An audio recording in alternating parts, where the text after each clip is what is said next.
In this episode, I sit down with João, Director of AI Engineering at Clearbit and the founder of Crew AI, a framework for building AI agents. We talk about how role-playing can improve the output of AI agents. Like when you're trying to chat with GPT, it's great to have someone to bounce ideas off, but still, it's a lot of bouncing ideas off. And if you want to do something else, then you become a blocker because the conversation can't go on. And agents basically can remove yourself from that play there and just have agents chat together. How companies will look in the future. I think we're going to have companies that are going to be fully autonomous and it's going to run entirely on agents. I think that's coming, and I think that's coming in the medium term. And finding ways to do the same task using newer models. Like parsing, right? You remove the tags and you try to extract text in order to kind of like parse it. But when Vision came out, for a hot second, we thought about, hey, what if instead we use a Vision to extract information from HTML? Let's get started. Recently, you've been working on Crew AI. A crew has multiple people in it, and this is an agentic system. So I assume there are multiple agents in this crew. Can you tell me a little bit more about that and why multi-agents versus single agents? Yes, and you got it right. It's all about multiple agents. I mean, if you look back a few months ago when kind of agents start to blow off, there was like baby AGI and this promising vision of one single agent that would be able to do it all for you. And honestly, like it's a great concept, but kind of like didn't live to the expectations. And I think we're pretty quick to understand that not only because of context windows, but also because of the way that LLMs are built.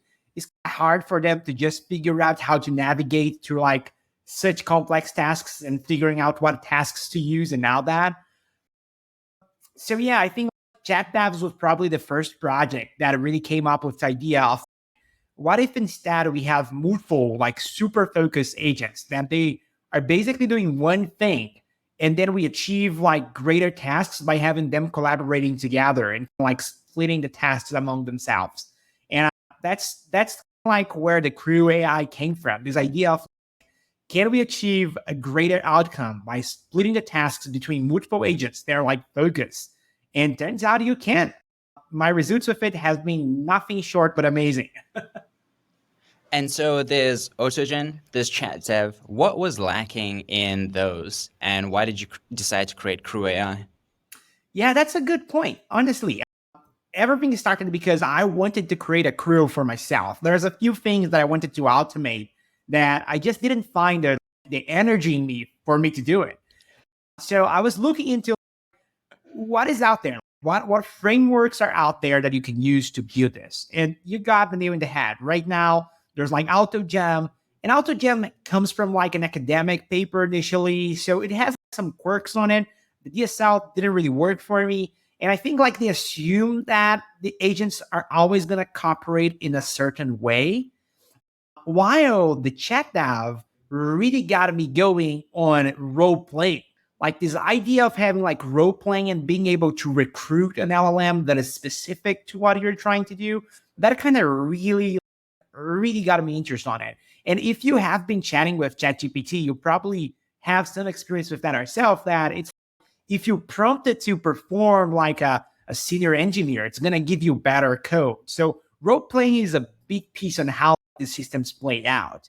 So I felt like the two of those like characteristics could they could be bringing together and come up like something pretty cool. And that's basically Crew AI. I say it's like ChatDev and like AutoGPT and AutoGem just had a child or something. Yeah, when you mention ChatGPT, I usually give like a detailed prompt. It's, hey, you're a senior engineer, think step by step, first add pseudocode, then output the actual code. But actually it takes a few going back and forth quite a bit. And this happens in real life too. Like when you work with a freelancer, with a colleague, it's, hey, this is roughly like what I want. So here's the goal. Can you come up with something? And then you go back and forth. And ultimately you have this process of revisions, and that Yeah. makes the output way better. And it sounds like this is pretty similar. And so when you think about these agents, how do you think about making them specific or experts in a specific area, and how do they role play together? Mm. Got it. That's an interesting question. Yeah, you got the nail on the head, right? Like when you're trying to chat with GPT, it's great to have someone to bounce ideas off, but still, it's a lot of bouncing ideas off. And if you want to do something else, then you become a blocker because the conversation can't go on. And agents basically can remove yourself from that play there and just have agents chat together. I think this is another piece on like how multiple agents can come up with great outcomes is that they don't necessarily need to interact in the same way, right? So you have like auto jam, like where you have one manager that's delegating tasks to other agents. But there are other ways that agents could collaborate, right? You could simulate like a meeting room where all the agents sit together and they are trying to make a decision on it. You can have a bidding system where like agents can be to do a task given like their tools and like what role they're playing and all that. So I feel like the process through all like the agents interact there can produce vastly different outcomes. And it's another thing that was missing a lot of those frameworks. So it's good that you touched on that. But about the role playing specifically, I think like it's just like very good prompting, right? And usually people are just like they just want to hop in a chat, ask what they want. So they don't really want to type like, "Hey, you are this amazing principal software engineer that has 10 years of experience in Ruby and Go and Python and SQL systems and all that." So I feel like that takes a while. But turns out that if you're talking about automating a more complete flow, and you want to do that using like multiple agents, then it's worth your while, right? Then like, all right, if I put like a good agent together and I figure out a good backstory and I figure out a good role, that's gonna pay dividends because every time that I run this group of agents, I'm gonna get a great outcome out of it. So that's basically how it works. On Crew AI, whenever you create an agent, you gotta give it a role, you gotta give it a goal, and you gotta give it a backstory, right? So let's say that you are trying to figure out how to write a piece of content to post online. You would have a senior content writer. Its goal is to always write amazing pieces that are captivating. And then its backstory can be whatever you want. Usually, what I do is I make them feel like they're working together in a company or something. So you're part of a digital branding agency and you're cooperating with these people and you're striving like to create this great impression of a new customer and all that. So it takes a few tries, but once that you get the hang of it, it becomes like second nature. Yeah, I was laughing because I remember I was setting a prompt, and you know how the LLMs perform better if you say, "I'll tip $200, please, my family's in danger." I was trying to get the best output, so I was just stringing these together, and someone was looking over my shoulder, and they were like, "What is going on?" They thought I was so deranged. Right. No, that is Yeah. so that's the same thing for me. What I'm doing now is like for all my agents, I just have like a tipping section that I'm adding to the end of all the prompts. And I found it interesting that people did some benchmarking and it feels like $100 is like what performs the best. So like Best. that's what I'm rolling with right now. Yeah, these agents won't get out of bed for anything under $100. Sorry, can't help with that. Did you hear that there's this whole theory that out like this is happening because they're like because we're getting close to the holidays and because it's viewed on like all this like internet kind of like it's mimicking that. Yeah. I mean, I wouldn't be surprised, right? If it's trained on all the data that we've sent and it is coming towards the holidays. I'm not surprised at all. Sorry, time for the holidays. Just gonna ease up. Slow down my work. Very brief Yep. responses. Yeah, don't really have the time right now. Let's revisit this in the new year. Crazy. But content writing is one thing that I've tried to do with ChatGPT pretty often, and I've often had poor results. But it seems like you've been able to not only get good results, but also get good results from an agent for this to help you with your LinkedIn writing or LinkedIn posts. Can you talk a little bit more about that? I definitely can. That's actually the birth of Crew AI was exactly that. If you look back like almost a year ago, like we are doing so much stuff with AI like at Clearbit. And I know that we're going to talk about this down the road. But I felt like I was doing so much interesting things, messing up with LLMs and bannings and like smashing things together to see how they would fit or whatnot. And then my wife calls me out and said, hey, you should be sharing more of this online. Like you should be posting on this on LinkedIn because a lot of people are not playing with these tools at the level that you are right now. And they're probably curious and they want to give it a try.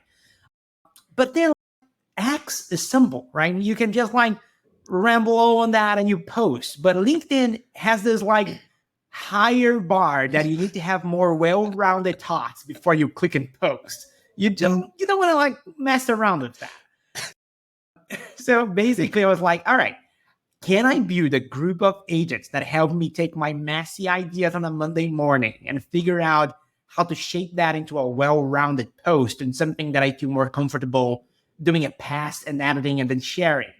And turns out I can. And it has been helping me run my LinkedIn for like months now. And I'm getting a lot of views, a lot of impressions.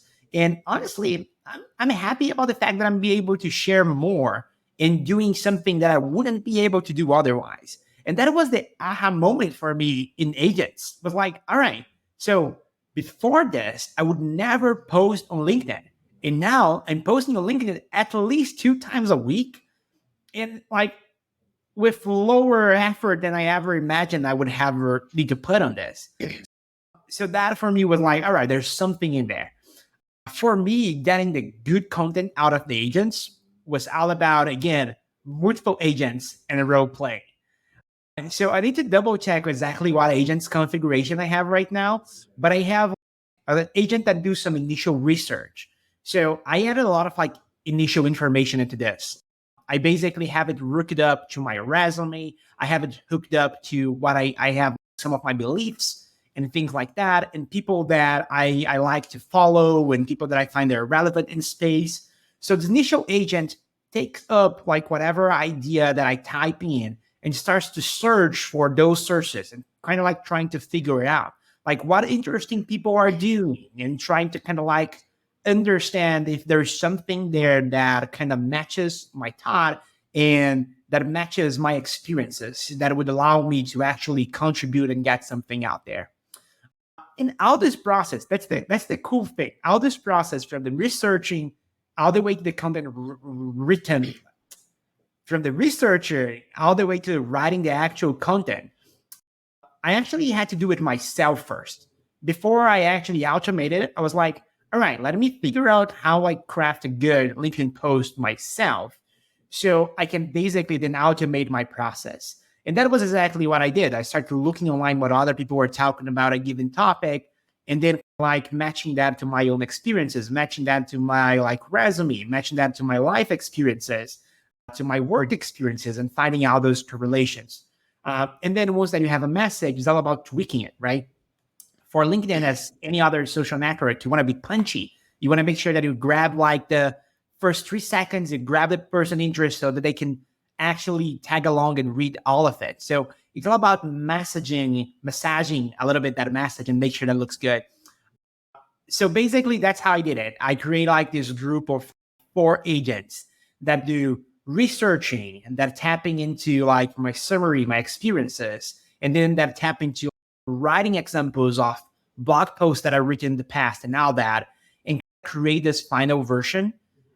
So what it spits out is a blog post. It's ready to go, but I never post it because whenever I read it, there's a few things that I want to change. Sometimes I remove like a couple paragraphs. Sometimes I rewrite another one, and then like it feels good and I post it. But it's the difference between spending like 3 hours trying to figure out like a good piece of content to 5 minutes. So that has been a lot of fun. One thing that I experimented with and that works pretty damn well, but I haven't done it scale yet, is I fine-tune a model to sound like me so that before I do the final pass, I get whatever the outcome of that is. And I'm already trying to make it sound like me to some extent by providing it writing examples. But then I get the result of that and I pass through this fine-tuned João translator model that basically translates to sound like me. And that kind of just makes it extra easier for me to edit down the road because then it's less tweaking before I get something that I really like. Can you talk more about this? Because a lot of people, at least maybe 6, 12 months ago, people wanted to do this. They wanted to fine tune GPT or some open source model on their writing because yes, you can get GPT to respond to your emails, but getting it to follow the way that you would say something is very difficult. Whereas I always thought that eventually you'll be able to get to a state where you have a fine-tuned model on your writing or your company's voice, and being able to mimic that specifically would be a great way, because now it's almost indistinguishable from the way that you would write, and you don't get this, I call it chat GPT-esque. It's like very fluffy, Yeah. very verbose writing. One, how did you train the model? And then two, what kind of results have you been getting? Yeah, and I think you actually again got the name in the head there. Then this goes beyond like mimicking one's voice, right? This is a big use case for companies out there, especially as companies are trying to figure out how to scale out marketing and how to scale out sales. Being able to mimic like a company's voice or a company's position is a big deal. And I think there's going to be a lot. We're already seeing a lot of tools around that nowadays. But I think a lot of the startups are going to be built around like these use cases, and they're going to be using these tools to kind of like go through that initial like soul searching phase where like they don't necessarily can hire a marketing team or they don't necessarily can hire like a sales team, but they still want to like prospect and they still want to market and they want to try the waters and see what's happening there. I think there's going to be a more common use case again coming down the road as more companies start using these tools. For me, the results were like pretty amazing. The way that I went about it was I basically hit my Twitter account and I downloaded all my last, I think, 250 posts. So I got all those posts there. And then I run that through GPT-4 and I said, hey, look at this post and translate into something that you would say. Make it sound AI, make it sound like without a and then it would give me like whatever GPT-4 would actually write it. Like very no personality, just like what I usually would get from GPT. And then I use that, I basically just flip that away and I use that as training data. Like, all right, so giving this this input, the output is going to be my actual tweet. So I fine-tuned GPT 3.5 on it, and turns out it was pretty damn good. I mean, it definitely sounded like me, way more than like regular GPT. So I think what I want to do now before I actually add that to my LinkedIn agents is scale that up.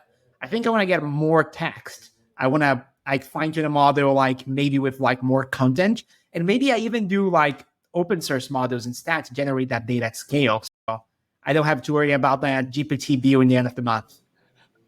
With Why do you want more data? Because it sounds like it's pretty good right now. What do you hope to gain from having more training data?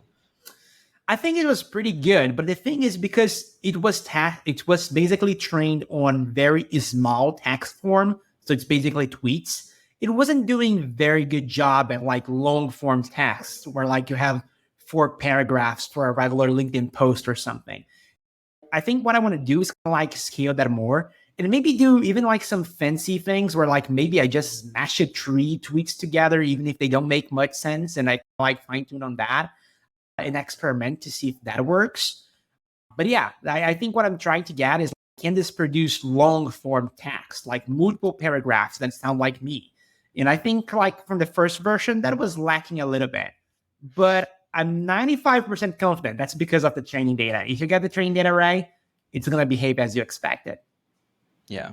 One thing you mentioned earlier was one way to create an agentic system is you have a manager and it's delegating to people that have specific expertise, people delegating to agents that have specific expertise in different areas and then using it that way. Another way is having people collaborate. You have them in a boardroom and they're trying to work together given some goal, given some incentive. Maybe they have a new customer that they're trying to impress.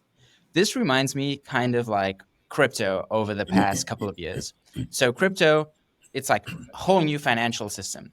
And what ended up happening were like, okay, now we have no rules, no regulation. What ended up happening is people just sped run all the mistakes of financial history of the past 500 to 1,000 years. And then they realize, oh, there's a reason we don't have why insider trading is not allowed. There's a reason why transactions are reversible. They realize all these different things. And it seems like with agents, we'll probably have the same thing, but for organizational design. You have all these agents, and right now some people are doing the top-down hierarchical approach. Some people are doing the collaborative, we're in a boardroom or in a meeting room approach. I think we'll get to a state where we'll figure out the best ways for these agents to work together, and it'll likely inform, I think, the way that we work together as people. And an analogy for this is like prompting, just getting like when you realize, oh, if I prompt it and I give a tip, or I'm really nice, or like I do these certain things, people are more willing, or like the agent is more willing to accomplish this goal. And so I'm like, I should probably use that in real life. Yeah. There you But go. yeah. I was actually talking to someone about this, and the reason why they're more into like management in general and less about tech, and they were so excited about this. Do you mean that I can simulate like different processes and different like architectures from how people should interact together and see what performs the best? And I was like, yeah, I didn't thought about it that way, but yeah, you could do that. You could kind of like use the agents to kind of like test out what would work better, and then you kind of like mimic that with like real people within your company.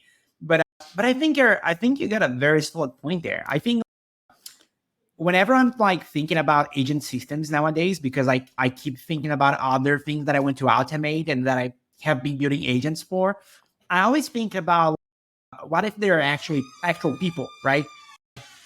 Who are the people that I would hire? Like what would be their roles? And then how I would want them to work together. That's the other big piece, right? So if you have like a company or if you run a team, that a lot of the outcome is the process. So if you have a team of engineers and you say, all right, we're doing Scrum, like you're optimizing for something. If you're like I'm doing Kanban, you're optimizing for something else. So I think this is actually something that is going to play a huge role on agents in general, at least like on agent systems moving forward. Is that it's not going to be a one fits all, depending on what your use case is and what you're trying to automate. You might decide your agents are going to run using a given process or another. And this is something that Crew AI also implements. Right now, we only support one process that's called sequential, but there is already work being done for like a voting process that's more of like that beating strategy. And also a hierarchical process where you're delegating work. And I think there's more to come there, probably more experiments to do. Would be interested to see how the outcome of that, though, as you're saying, informs real life and real people working together. I think it's going to be a shift on how we work through the next few years. That's going to be very interesting. Yeah, running these simulations at scale and then using the best things or like the best processes or the best things that we learn in real life is going to be pretty interesting. Right now, you're at Clearbit. And one of the things that everyone knows Clearbit for is enriching data. And data is both big in data is big in lead generation, but also in AI. Well, excuse me. I think there's dust in this room. No worries. Yeah. Sorry. So at Clearbit, what are some interesting ways that you've gathered data and used that data? Yeah. I mean, Clearbit, as you said, is known for data enrichment. That's one of our biggest features, right? And in order to enrich, you need to be able to do a few things very well. First, you need to be able to gather the data so you have it at your disposal. Two, you need to be able to match that data to actual records. And then there's a third thing there that is actually like integrating with as many tools that you find out there. So now that we've got acquired by HubSpot, a lot of that is changing in the future, at least like the way that we talk about integrations piece. But about the data piece, that's still the core of what we do. And getting the right data involves finding good sources and then also doing very well in very thought out extraction. And extraction is all about parsing, right? So historically, Clearbit has like basically implemented all these different sources and all these different like parsing heuristics to make sure that we're able to get the information that we need from all the different sources and then kind of like decide what is the best information and what we want to run with. But one thing that we realized pretty quickly once that LLMs kind of like took the world by the storm is that this thing is pretty damn good at parsing data and pretty good at extracting data as well. And yeah, of course, that you would have like other like AI systems in the past that would be able to extract entities and all that. But LLMs just give you like this extra layer of versatility where you can extract so many more stuff.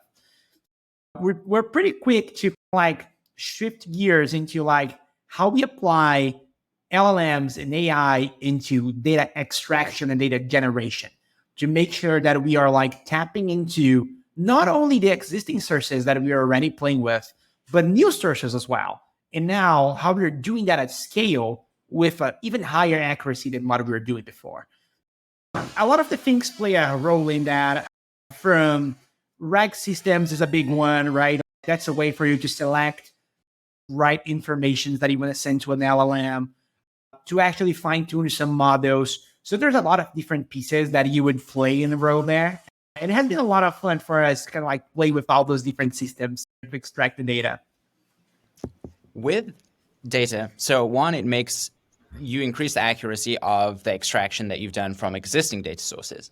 Are there any types of data sources or specifically any data sources that are now unlocked because of LLMs or because of GPT vision?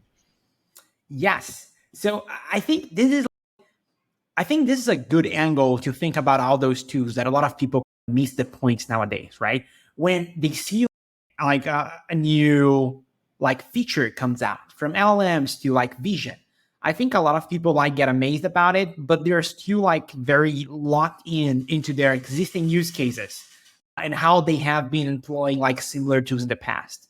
One thing that we have been striving to do at Clearbit and has working super well is whenever one of those tools like pop up, we sit down and we talk about how this changed things for real. Like how this allow us now to tap into data sources that we were not able to tap into before, or optimize like things in a way that we wouldn't be able to optimize before. And sometimes all sorts of crazy ideas come up from those conversations. But every now and then there's like one that really strikes true and they're like, all right, this is something that we wouldn't be able to do otherwise and that we now can. For vision specifically, I remember this very interesting experiment that we ran. We try to extract data out of HTML. That's something. And usually you would do that with LLMs like parsing, right? You remove the tags and you try to extract text in order to kind of like parse it. But when vision came out, for a hot second, we thought about, hey, what if instead we use a vision to extract information from HTML? But there was some limitations because I don't know what the Vision API looks right now because we end up never using this idea. But back in the day, it has a limitation for how big the image was. So even if we try to take a screenshot from a website and try to extract information using that, it would still like miss the point because some of the text was too small. So I hacked a quick script that would basically load an HTML like a website, would increase the font using CSS to like the biggest that it could. So it blew away, remove anything that's not necessary. Then would take a screenshot of that and parse that with like vision. Turns out it works. And I think it was even cheaper than regular like text extraction. But we ended up not going with it just because it didn't scale for what we needed. But definitely like one of those small like ideas that you have on how those new features and products kind of like unlock use cases. Yeah, you're like, holy shit, I'm a genius. Why didn't I think of this before? Right? Oh, yeah, man. because you're like, I've hacked the system. Everyone does it this way, but actually, we can do it this way. There Crazy. you go. Have you thought of any other use cases for vision, whether it's related to Clearbit or otherwise? I think vision unlocks some pretty interesting use cases, especially for tabular data. I think that's another thing that's pretty big out there. If you want to not only extract, but you want to work with data like that is in written form, but sometimes tabular or things like that. Parsing that into text can be hard. Not necessarily the LM is going to understand what the rows and columns look like. Those don't translate well. And even if you try to do OCR or something like that, that's still going to fall short. But with Vision now, you can tap into that. And honestly, I'm amazed about the applications for Vision to evaluation and creation. Like things like the TL Draw app, where you can draw the app and it writes the code for you. That's a great use case for Vision right there. I'm very curious to going beyond data extraction and all that. How you use Vision to kind of like evaluate like things. Like you can use Vision to evaluate like an ad or to evaluate like something or even to create something else. And I'm very curious for those use cases. I have just started to play with it right now, but I think it's going to be pretty cool. Yeah, one thing I've used Vision for recently is, so one thing we do with the podcast is we just write like a phrase or a few words on the thumbnail. And one person that does this really well for his podcast is Stephen Bartlett. And so I just feed Vision an image of like his podcast, and I'm like, hey, this podcaster is great at doing this. He has title and phrase pairings. Given this transcript, give me 10 title and phrase pairings. It's okay right now. I need to do some refining on the prompts, but now a lot of this stuff becomes a lot easier. So that's one very specific use case that I've been using Vision for. Speaking of data, do you think that we're running out of training data? Yes, for sure. I mean, there's only so much data that we as humanity can produce, right? And it's crazy for you to think about it. I remember like hearing comments from back in the day that if you look at like the Library of Alexandria back in the day, all that would sit into a few HTML pages, and then it's like the scales kind of like are being blown out of the proportion again, because now if you think about all the content online, that's a lot of content like that can fit in the hard drive. So like how you go about it, and also it's becoming harder to tap into some of those sources, right? Like for companies that are training models out there, you definitely have seen like some of the big players there cutting down access to their APIs. I mean, X took a lot of heat for doing that, but even like Google, if you want to do Google searches using their API nowadays, like they have a cap their limit, and you cannot like ask for increase in any like shape or form. You can see a lot of the companies where you would usually go for to try to get data to do any kind of like ML fine tuning or training. It's kind of like become a little bit more like hard to get. And even for big companies like OpenAI, I think like they're gonna running out of data pretty quickly. But with that in mind, I'm very excited about this idea of using synthetic data.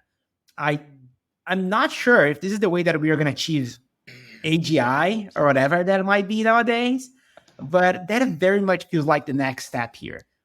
Scaling out LLMs, making them better, but now using synthetic data that is being generated by other LLMs.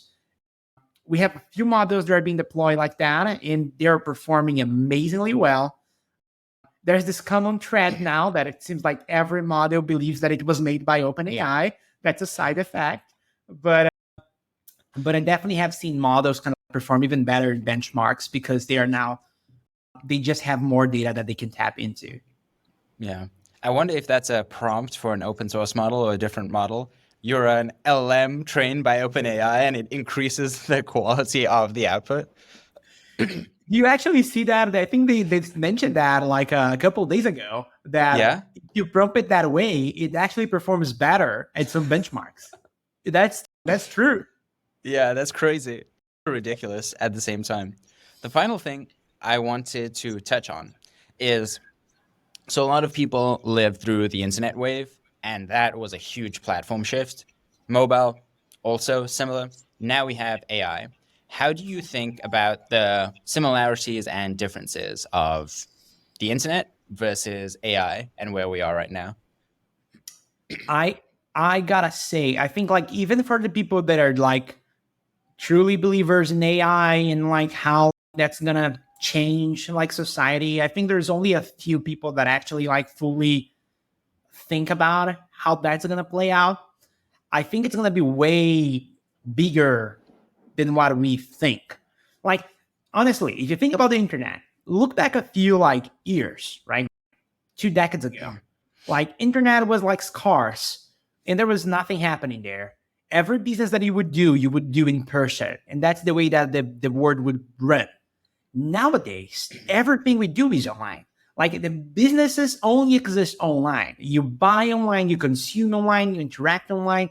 Our lives happen through the internet as a medium. And you don't really think about like local businesses that much. I think AI is going to be very similar in that way. It's going to be like a platform where we are going to be interacting through.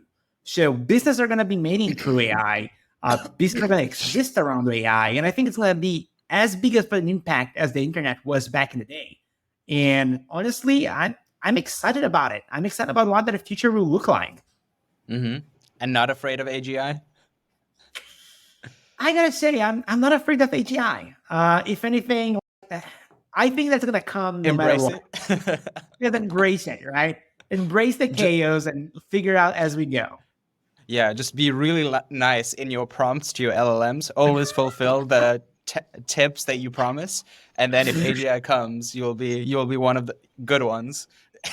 Damn, if it ever comes back expecting me to pay all the tips, man, I'm screwed. I can tell you that. Oh, Crazy. damn. All right. Before the final question, where can people find you online? Well, I'm on Twitter or X, should I say? My handle is JOAOMDMOURA, so you can find me in there. But you can also find me on LinkedIn in case you want to hear me and my agent's thoughts on it. You can also find me in there. But that's basically it. Mostly I'm on X and just having some fun in there. To leave the audience, what are some hot takes that you have on the AI space? Whether that's agents, whether that's LLM specific, whether that's related to data. Nowadays, like that's such a hard question because nowadays, like, what is a hot take, right? Yeah, Everything that's seems true. possible nowadays. I think one thing is I think we're going to have companies that are going to be fully autonomous and it's going to run entirely on agents.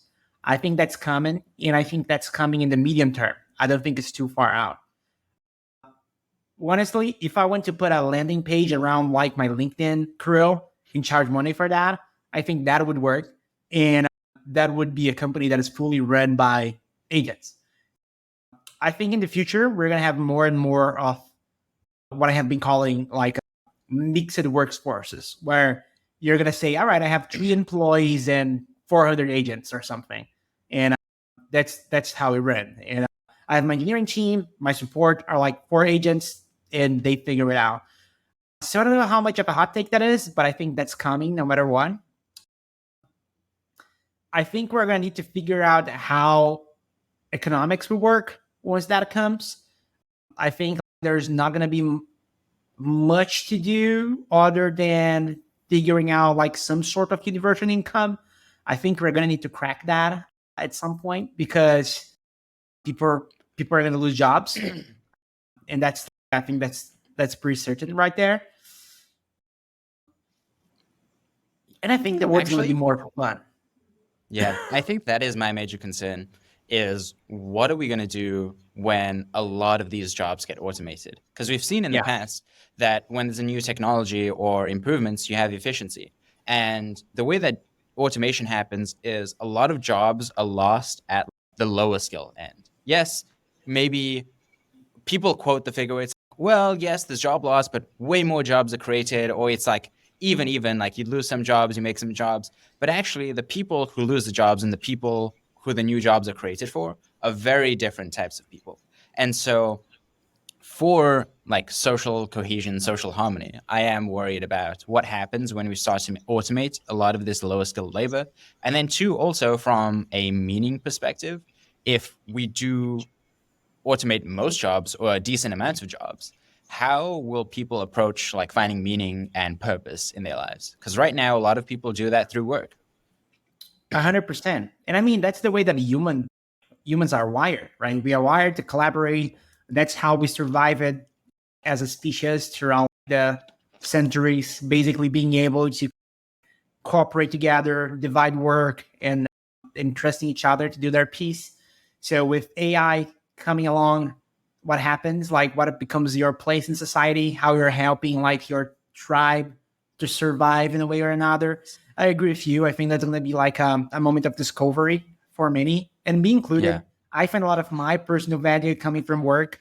So honestly, if I didn't have work, I'm not sure what else I would do. I think I might need to figure that out. And also, I think you have a solid point that like a lot of the jobs that it seems that AI it's kind of like quote unquote going for, like high paying jobs. So that also makes it harder for you to figure out like how you're gonna offset there a little bit.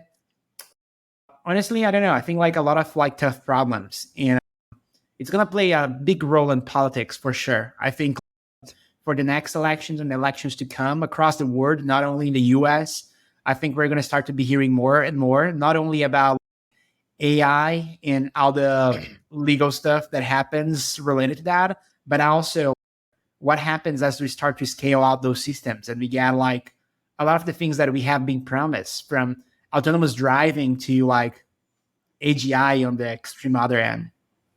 Yeah. Well, Joao, thank you so much for coming on. It's been a pleasure. Honestly, pleasure was all mine. It was great chatting, and yeah, I guess I catch you folks online.